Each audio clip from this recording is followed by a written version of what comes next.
Tuhan, kami sudah mendengarkan pujian bagi Tuhan dan kami mau Tuhan untuk merenungkan kebenaran firman-Mu di pagi hari yang indah ini untuk juga akan dibawakan di tengah-tengah gereja Tuhan besok dalam ibadah Minggu tanggal 4 Januari 2026 ini. Tuhan, biarlah melalui kebenaran firman ini kami menikmati akan kasih Tuhan dan kami betul-betul diubahkan oleh karena kasih karunia Tuhan. Kami serahkan Tuhan pemberitaan firman ini hanya dalam kuat kuasa-Mu saja. Dalam Kristus Yesus kami berdoa dan mengucap syukur. Amin. Saudara-saudara yang kekasih dalam Tuhan Yesus Kristus, kita akan melanjutkan pembahasan firman Tuhan.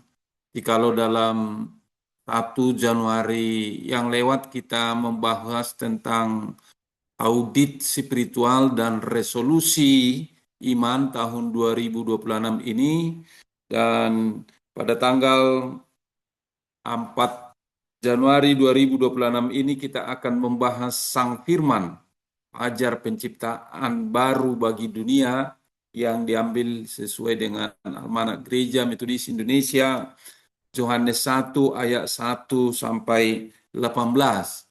Saya akan membacakan untuk kita semua sesuai dengan Alkitab terjemahan baru edisi 2. Firman yang telah menjadi manusia. Pada mulanya sudah ada firman. Firman itu bersama dengan Allah, dan firman itu adalah Allah. Ia pada mulanya bersama dengan Allah. Segala sesuatu dijadikan melalui Dia, dan tanpa Dia tidak ada satu pun yang telah jadi dari segala yang telah dijadikan. Dalam Dia ada hidup, dan hidup itu adalah terang manusia. Terang itu bercahaya di dalam kegelapan, dan kegelapan itu tidak menguasainya. Datanglah seorang yang diutus Allah, namanya Yohanes.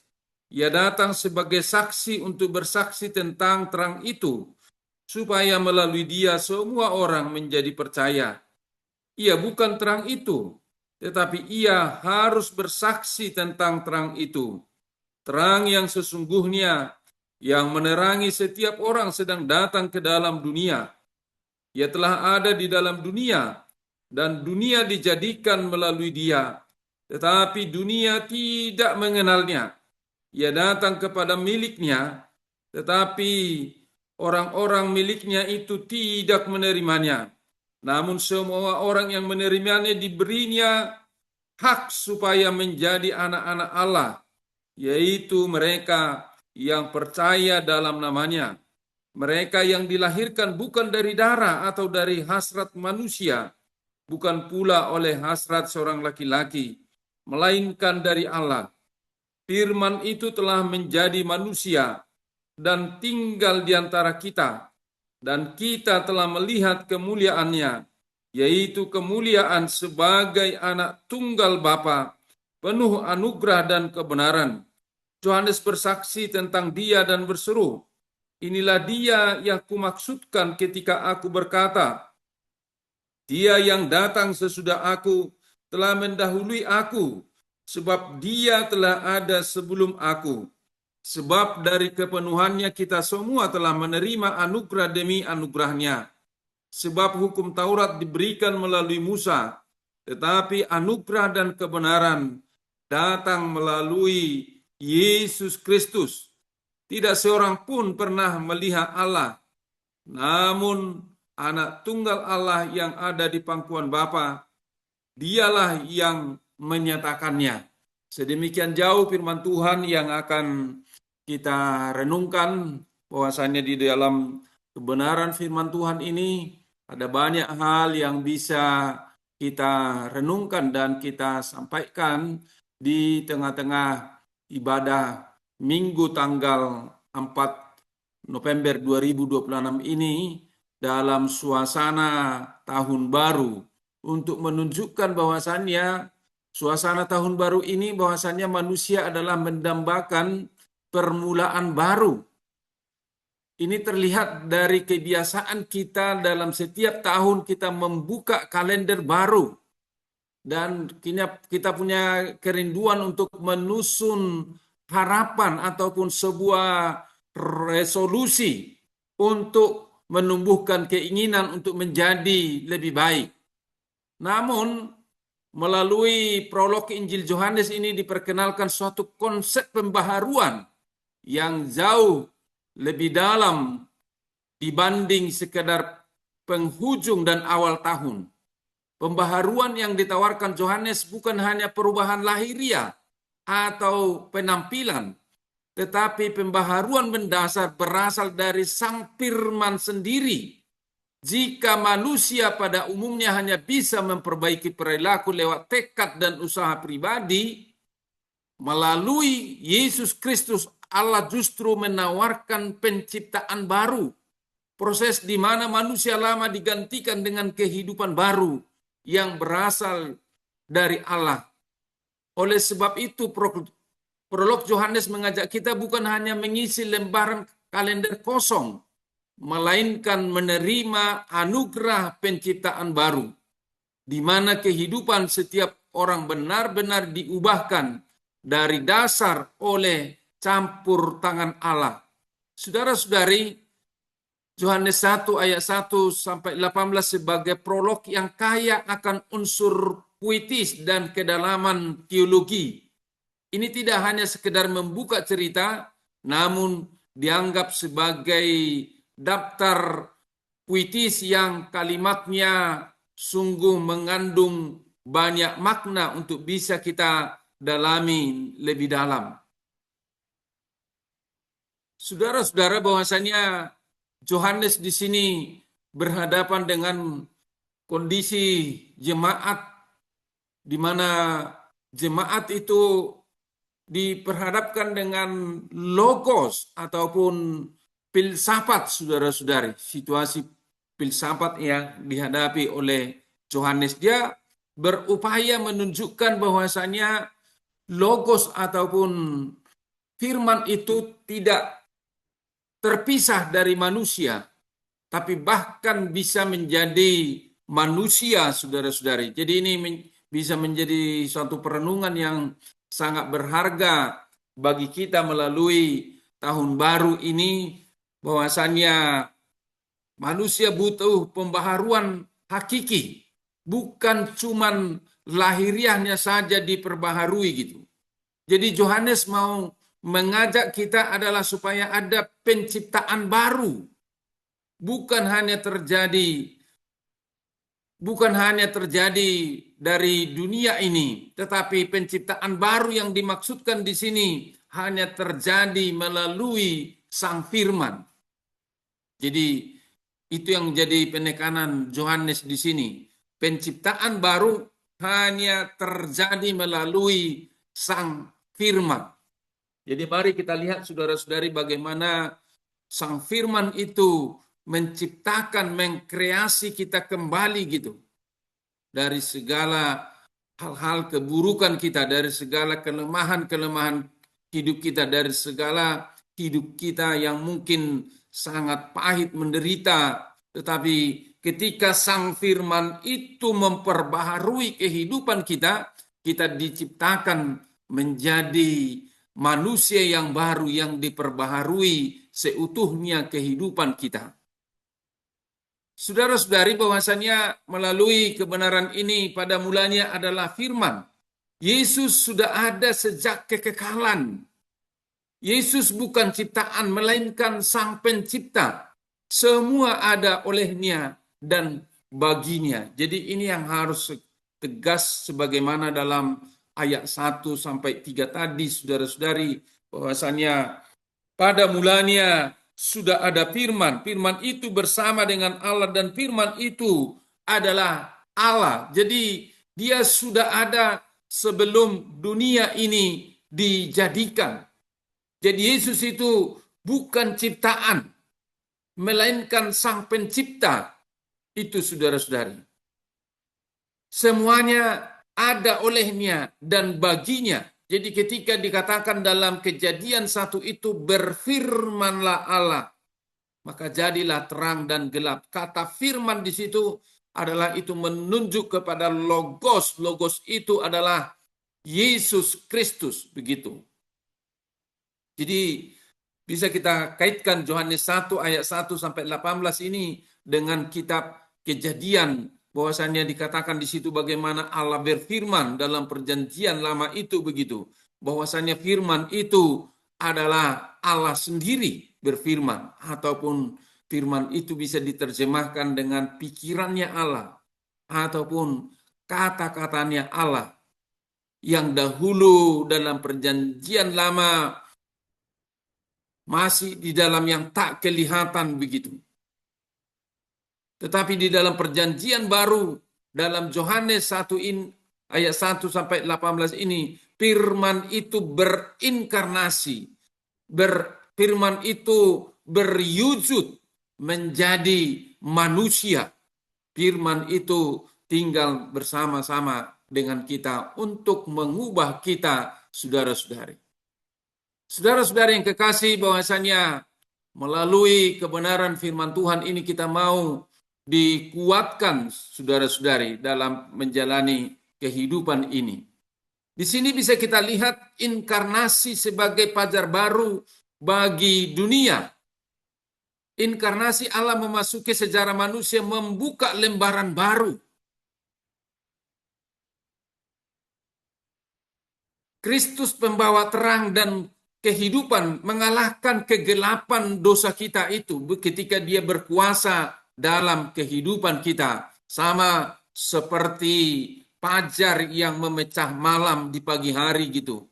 Yesus memulai penciptaan baru di dalam kehidupan kita melalui firman-Nya yang berkuasa di dalam kehidupan kita.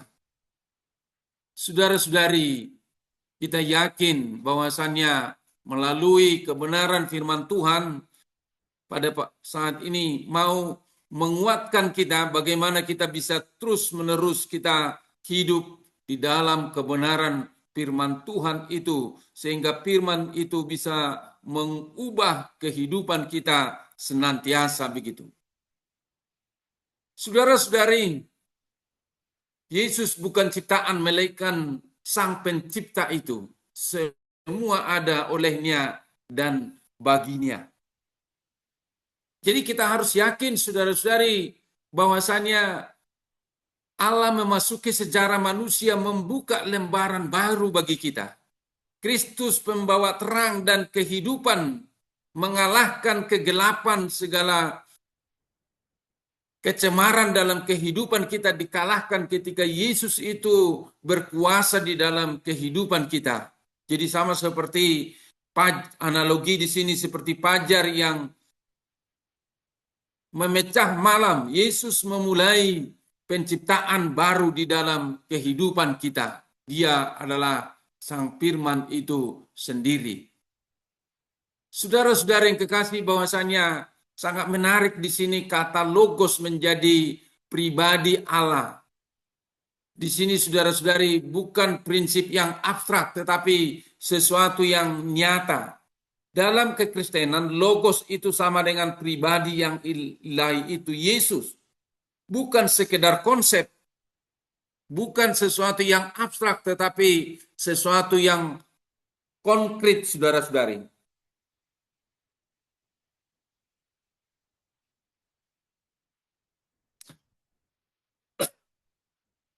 Ia adalah mengungkapkan dan menjadi perwujudan kasih Allah di dalam kehidupan kita. Di situ hubungan eratnya dengan Allah. Firman itu bersama-sama dengan Allah dan adalah Allah. Jadi dalam dunia Yunani pada masa itu, saudara-saudari, bahwasanya mereka juga yakin adanya firman ataupun logos, tetapi firman ataupun logos itu tidak akan mungkin bercampur dengan dosa ataupun dengan daging. Tetapi Yohanes menunjukkan di sini bahwasanya firman itu telah menjadi manusia dan bersama-sama dengan manusia itu untuk mengubah manusia itu supaya tahu hidup sebagai umat Allah, saudara-saudara. Maka sumber hidup dan terang itu dalam dia ada hidup, yaitu atau zoe, hidup sejati ataupun kekal. Jadi hidup itu ada dua, ada zoe, ada bios. Bios itu adalah sesuatu yang kita hidup, di mana kita bisa bernapas menjalani kehidupan ini secara alami. Tetapi zoe itu, saudara-saudari, adalah hidup sejati yang di dalamnya ada kekekalan, yang di dalamnya kita bisa bergantung sepenuhnya kepada Allah. Mari kita sadari, apakah kita masih bios atau sudah masuk ke dalam zoe itu.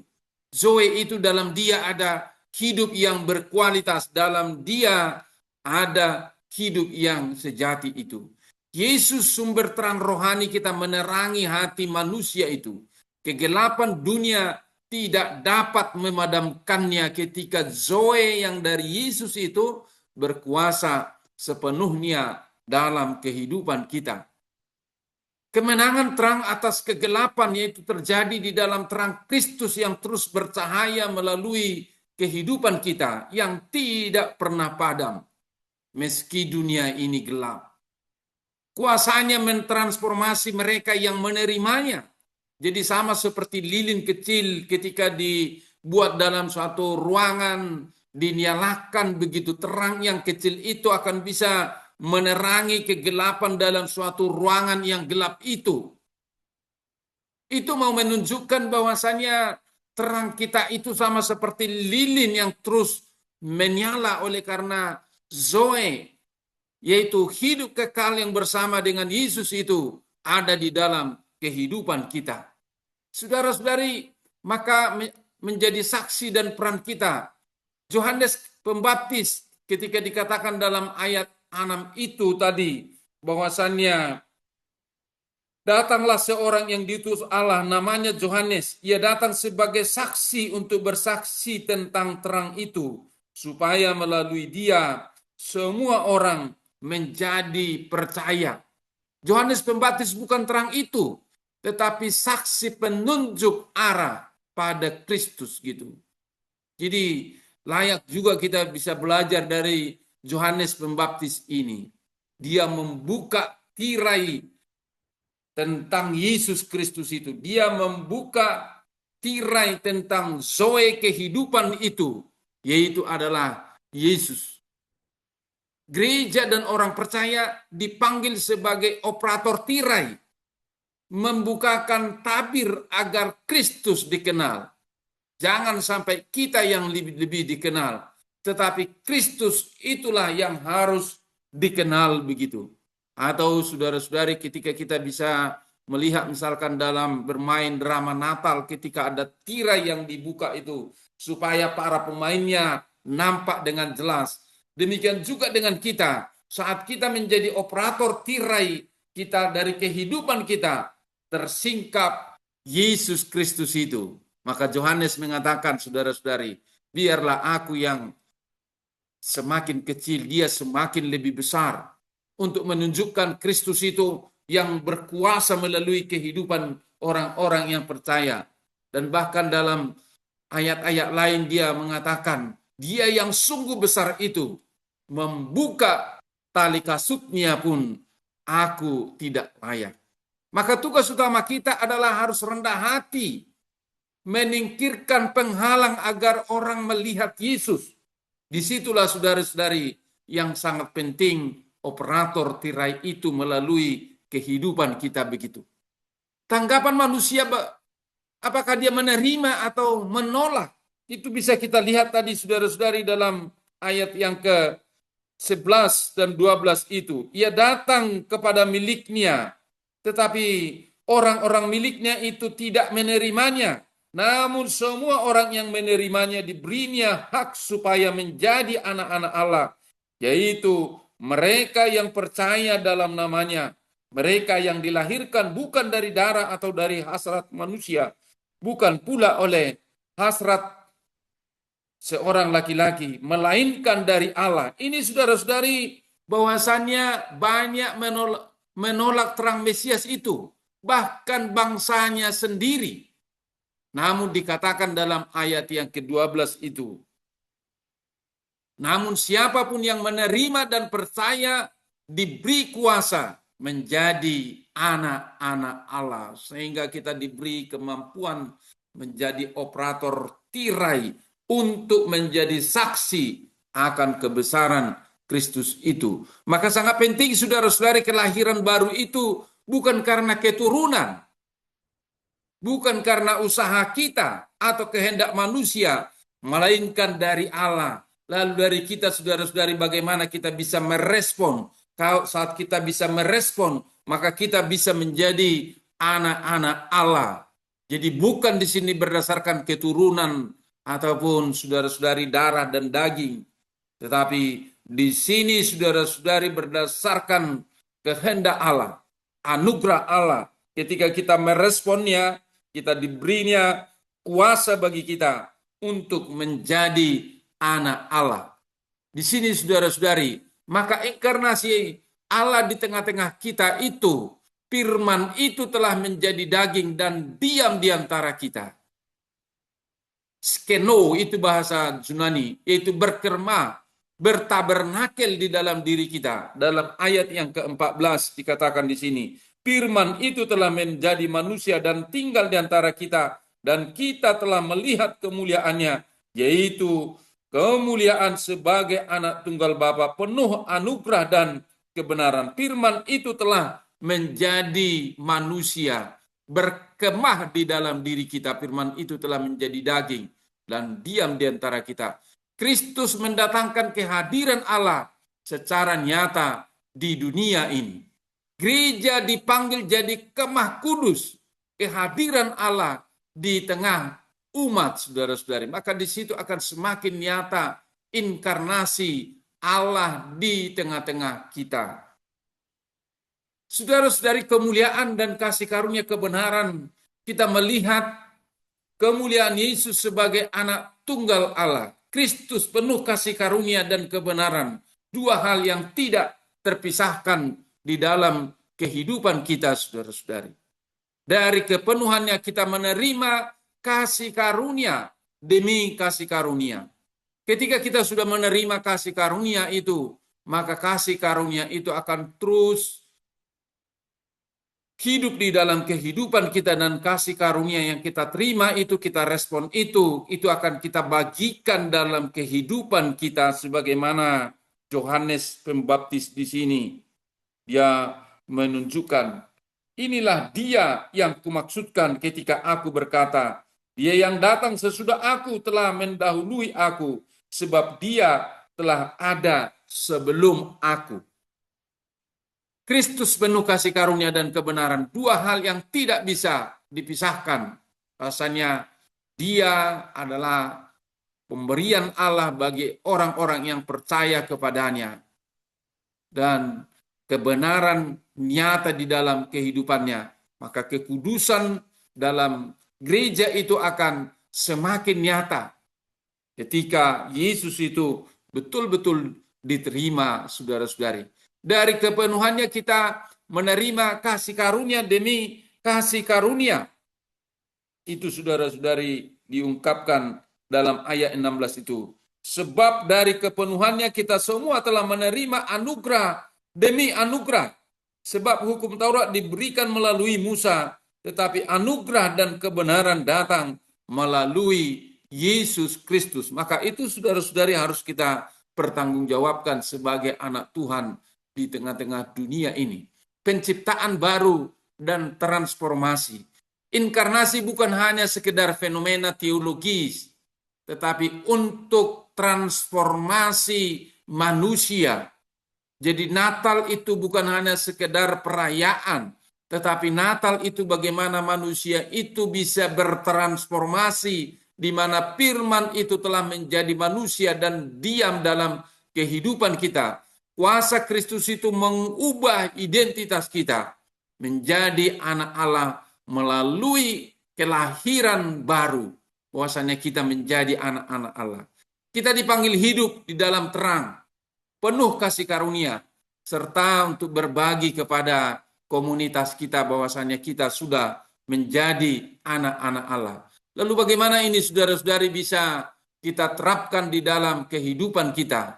Ketika kita sudah terima Yesus, kita mengalami ciptaan baru, kita menjadi anak-anak Allah, identitas kita sebagai anak Allah, maka itu harus bisa kita pertanggungjawabkan dalam kehidupan kita.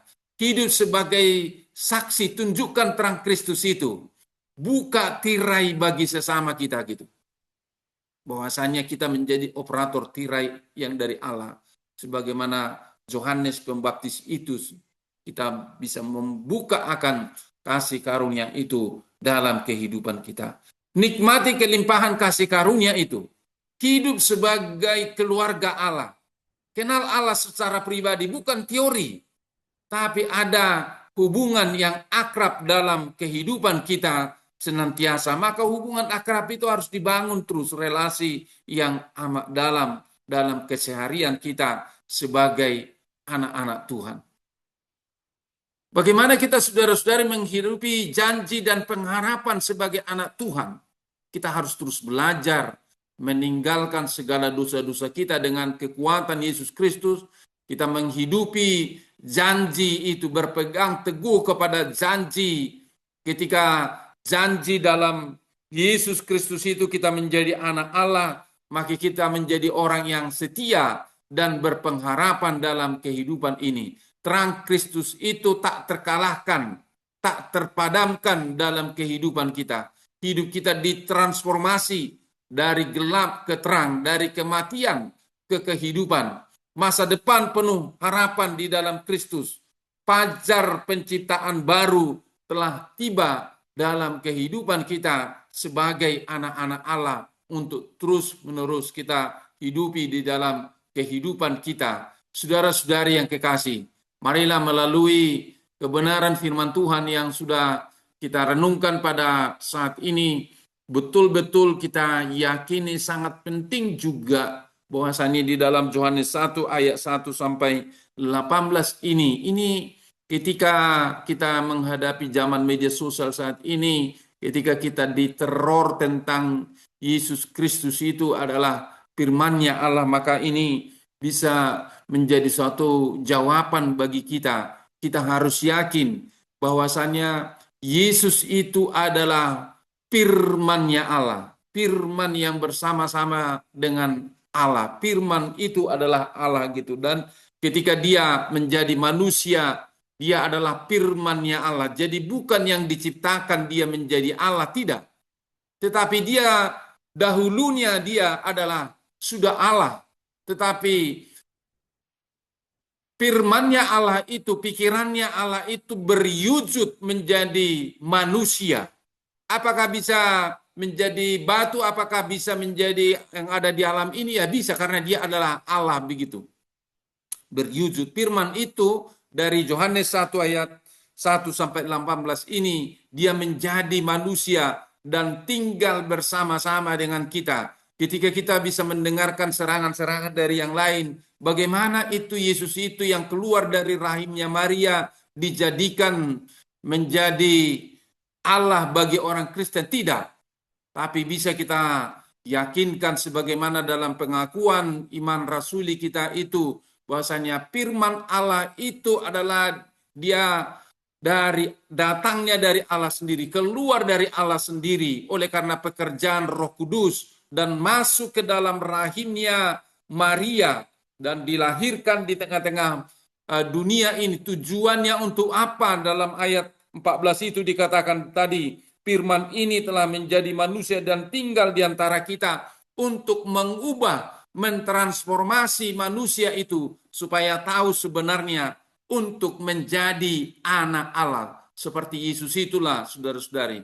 Ku mau sepertimu Yesus, disempurnakan selalu. Seperti itulah sebetulnya perjalanan orang Kristen. Jadi ketika kita menghadapi serangan-serangan saudara-saudari dan bahkan pun dari orang-orang yang hebat menyatakan Yesus itu bagaimana dia bisa menjadi Allah? Tidak.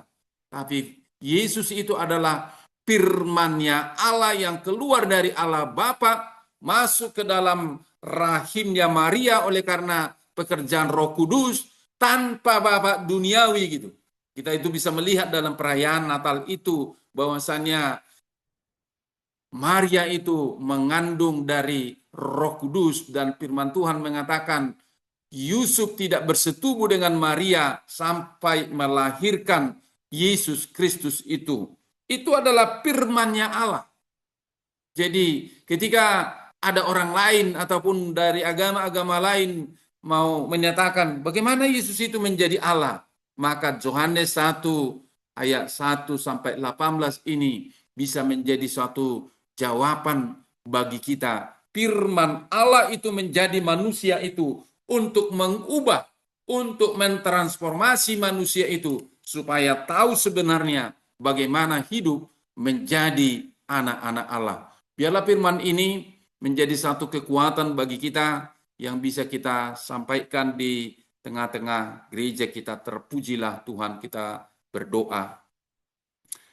Bapak kami dalam Tuhan Yesus Kristus, biarlah Bapa melalui kebenaran firman-Mu pada pagi hari ini, kami betul-betul berharap di dalam Tuhan, menghidupi janji Tuhan dalam menjalani hari kehidupan kami. Ya Bapak, biarlah melalui Sang Firman, yaitu Yesus Kristus itu, berkuasa di dalam kehidupan kami. Kami bersyukur Engkau telah menjadi manusia dan membawa fajar penciptaan baru. Tolong kami mengalami kelahiran baru, berjalan dalam terang-Mu, hidup dalam kasih karunia, dan menjadi saksi di tengah-tengah dunia ini. Dalam nama Yesus, Sang Firman yang telah menjadi manusia. Firman itu telah menjadi manusia dan diam di antara kita, penuh kasih karunia dan kebenaran. Amin.